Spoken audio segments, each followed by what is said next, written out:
some share out moments going. Tillman, all right. When my parents come, I wasn't very good, like, kind of like going out to people and being like, hey, this is my name, this is my name. I was kind of happy with myself inside my own head. When was the first moment you remember that happened, like, specifically? Probably like it started with school. Okay. Did you feel better afterwards? AJ? My story isn't really about someone pushing me, but it's a event that changed my life for me. Okay, let's run it. So I think it was like 4 or 5 years ago. There was a weather event for a tornado watch, and we went to like police windows, and a tree fell over one house, and it shook the entire house. It really scared me, and I came outside and I saw the damage, and it was really bad. My mom's whole room was destroyed. So now when there's a storm, do you have any worries that could happen again? Yes. Okay. All right.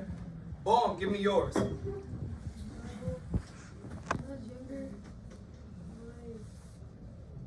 my brother always pushed me. He said push you to be sensitive? Pushed me to be less. Lessons, okay.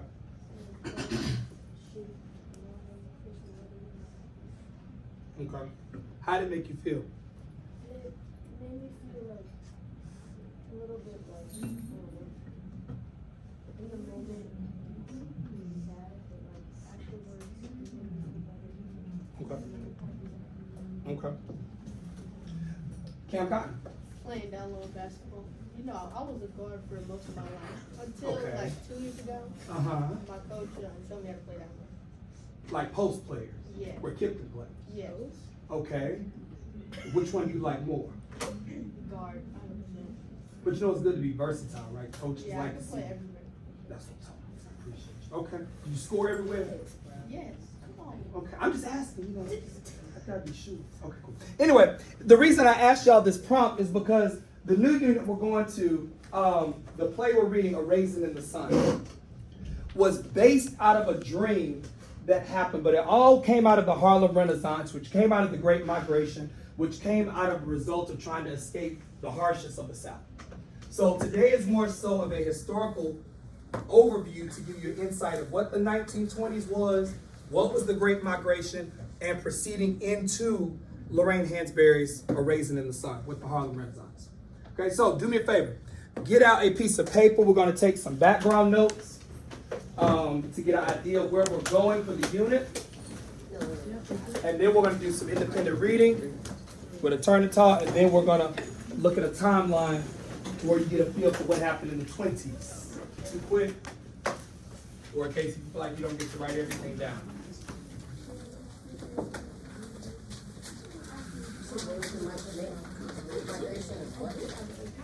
Harlem Renaissance.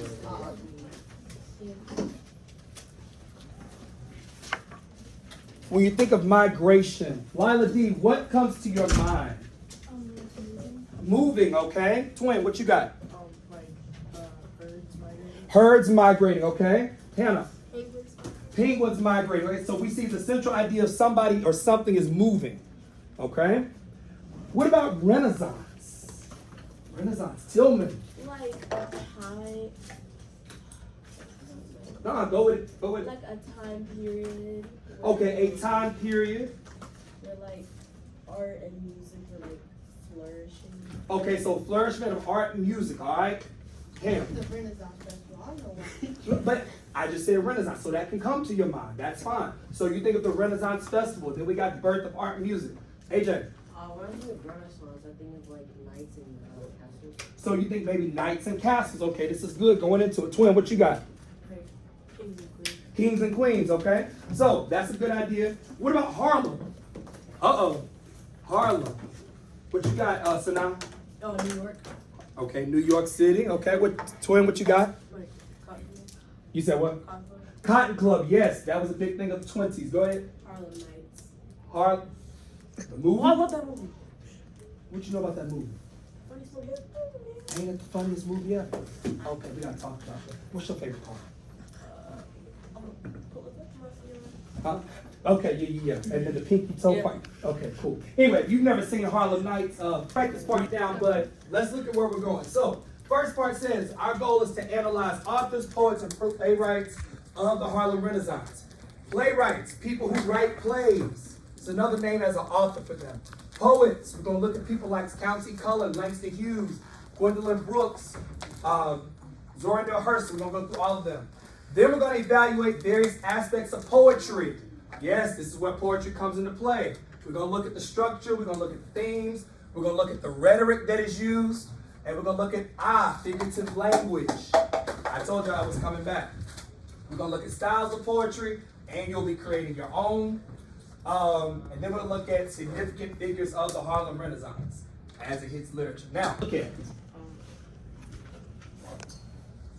Funny term, but it's called flappers. Miss Kane's going to go over those with you. Prohibition. Renaissance, as Christian gave us a very good definition of it. Suffrage.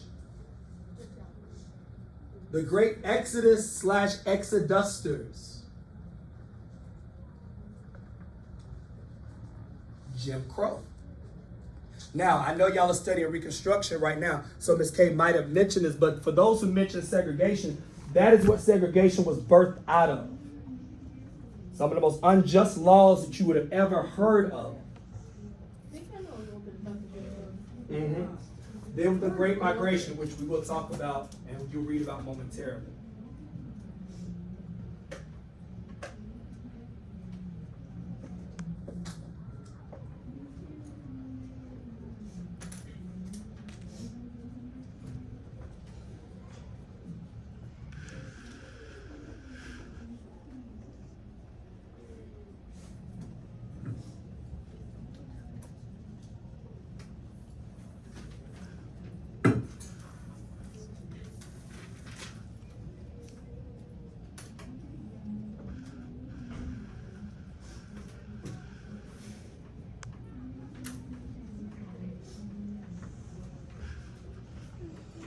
This is more so picture-wise.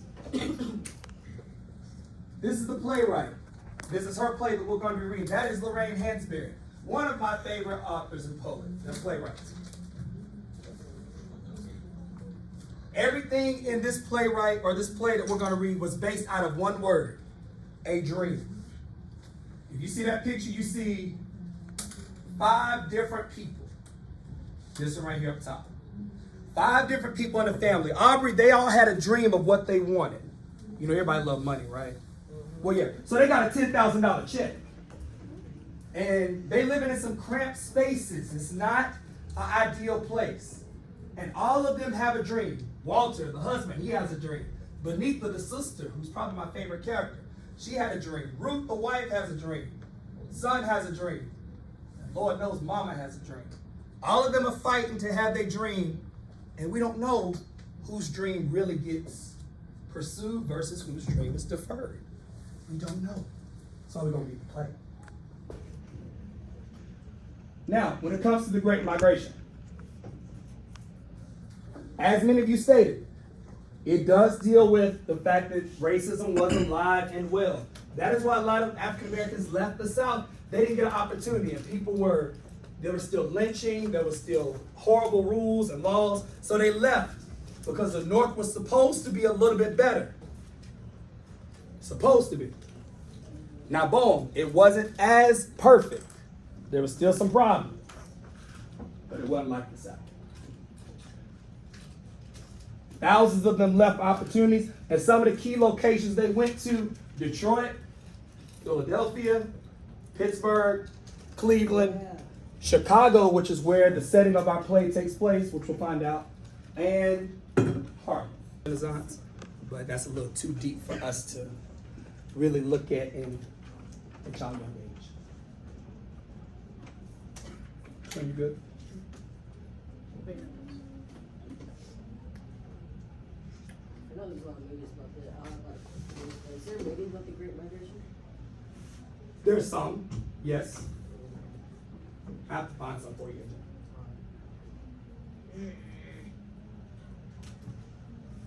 But there's many about the Harlem Renaissance.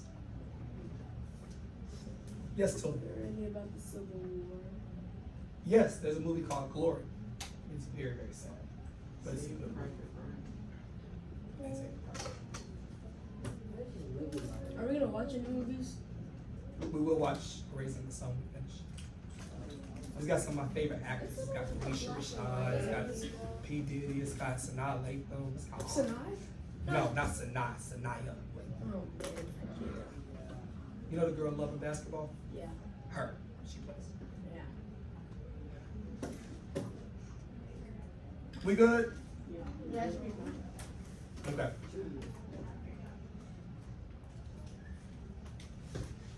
All right, so I'm going to show you this video. The end of slavery brought the promise of freedom and equality. The rollback No, of just Reconstruction led to a systematic erosion of the rights of African Americans throughout the South. Yet as racists spread Jim Crow's poison, waves of black migrants decided to leave the South in search of equal rights, personal safety, and economic opportunity. The Homestead Act, which President Abraham Lincoln had signed into law in 1862, granted settlers, including free black people, the ability to claim 160 acres of government land. As Reconstruction eroded, thousands of African Americans, dubbed exodusters, moved westward, particularly to Kansas, hoping to claim land. This first migration of black people out of the Deep South was called the Great Exodus of 1879. Most black Southerners, as Christians, felt that they were being delivered into a promised land. The end of the 19th century saw Jim Crow laws codify racial segregation, racist aggression against black people intensify, and lynchings increase throughout the South. Starting in the 1890s, some Southern African Americans began moving north. Migration dramatically increased during World War I as immigration from Europe declined and factories in the north started recruiting black workers. Thousands of African Americans left their southern homes to move to places like Chicago, Detroit, Harlem, Los Angeles. This was known as the Great Migration. This would transform the places where they moved. As employment opportunities increased, so too did demand for housing. Segregated neighborhoods ratcheted up the competition for space between black and white What residents. you do, everybody was given a document that says the Great Migration on one side. What I want you to do is silently, let's take a couple minutes and read through that and either highlight, underline some key things that jump out at you that maybe we didn't put in the actual lesson. Okay? Yes, you may write on it, put your name, because this is your copy. We'll take about, take 5 minutes.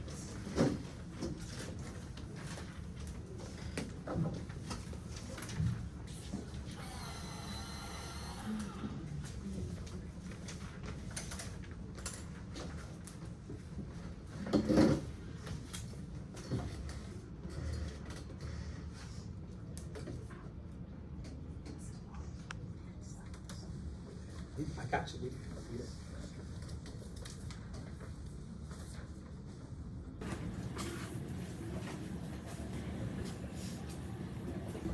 One detail that jumped out at you or that you underlined or highlighted.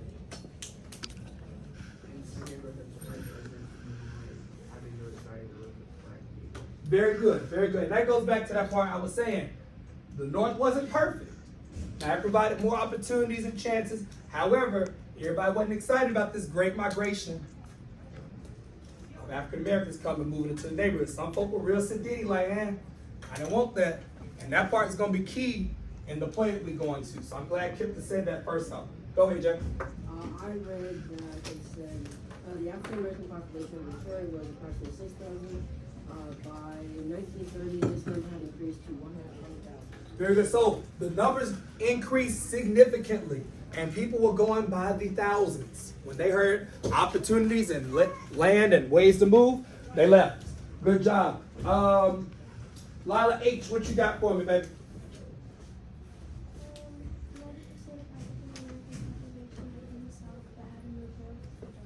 They had to move north for jobs. Very good. It wasn't always just so much of the conditions. A lot of people wanted to work. They wanted a chance. They wanted to live in a house. They wanted to get what was promised to them, to seize the dream. We're going to answer the question as we go through this unit. What is a dream? Go ahead, AJ. Another one I had was newspapers, churches, businesses, and political organizations were all established by African Americans as part of a movement to redefine Black culture. Very good. So they were trying to redefine it. Very good. That was coming out of the era and moments of slavery. So yes, they had to do that. Van Pelt, what you got for me, baby? African Americans made up of more than 50% of the populations in both Mississippi and South Carolina, while Texas, Louisiana, Alabama, and Georgia had populations that were more than 40% black. Within just a few decades, these numbers have reduced to less than 30% in nearly all of these states. Very good. So those percentages really decreased. In fact, you will see when we read the play, a lot of people will talk about the conditions of Mississippi and Alabama. So much to the fact, y'all weren't born during this time, but I remember a professor in college telling us that in Mississippi and Jackson, there were still doors that had colored and white on it back in 2010. Now granted, now they made it more so of a museum, but Mississippi and Alabama were two of the most harshest places to be African American. And you're going to read that when we talk about, when Walter talks in his monologue, he's going to talk about that. AJ. Are they still like that today? Not directly, but depends on where you go. I mean, you're talking about a state that's still, we'll get into that later. I got you. That's coming in the lesson, I promise. Okay? Tillman, yes, what you got for me? Yes. I'm sure you know. All right, so last thing I want you to do is I want you to look at that timeline that you were given. Everybody see that timeline? I want you to get acquainted with the 20s. So there are some events that are on the timeline. With your table, I want y'all working on researching where those events fall within the years. You're given 1920 all the way, it looks like, up until 1929. Okay? So those things that are listed up top, you and your group members are going to try and put those together in the timeline. This is where you're going to need your colored pencils and crayons and nice stuff, because you're going to put the events in a box with a line so that way you know it looks nice and colorful and creative. Real Brookie-like and real Caitlin-like, okay? Make it look nice. Less Cam and Keaton, not Cam Keaton, Cam and Kipton-like, more Nadia and Swice and stuff. Make it look nice and creative, okay? Something you can be proud of. All right, go ahead and get started. It's actually my name in my house. You can't just write it. What I prefer you do is what I've had to do in the past enough. One. The event. Put a box on it. So that way you know where things happen, so it looks more so organized. Nothing fits into. I'm gonna borrow this. Actually.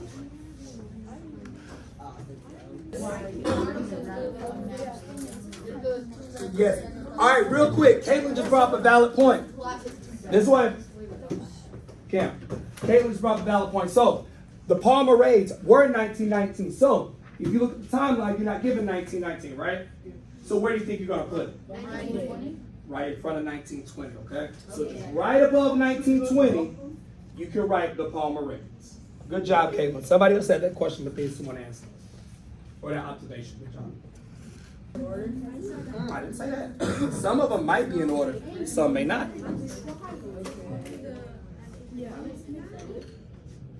All right. Real quickly. Tomorrow, we will get into the Harlem Renaissance, which is the main segment of this whole portion. Okay?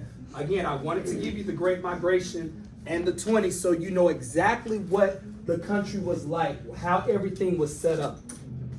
As you go forward, like next year, for those who definitely like going into like English 1 to get to high school, you always want to know the historical piece about literature, what you read, so you know what the characters talk about. That makes it easier, it makes it set up, it makes it, you know what the author was really trying to say. and what period they were writing in. So tomorrow we'll get into more so the Harlem Renaissance piece, and we'll look at Lorraine Hansberry even deeper. Are there any questions? All right. Finish your timeline tonight, please, and we will discuss them tomorrow. Pack it up. Enjoy your lunch. Don't act like animals when you go get your hot lunch either, because I will go off.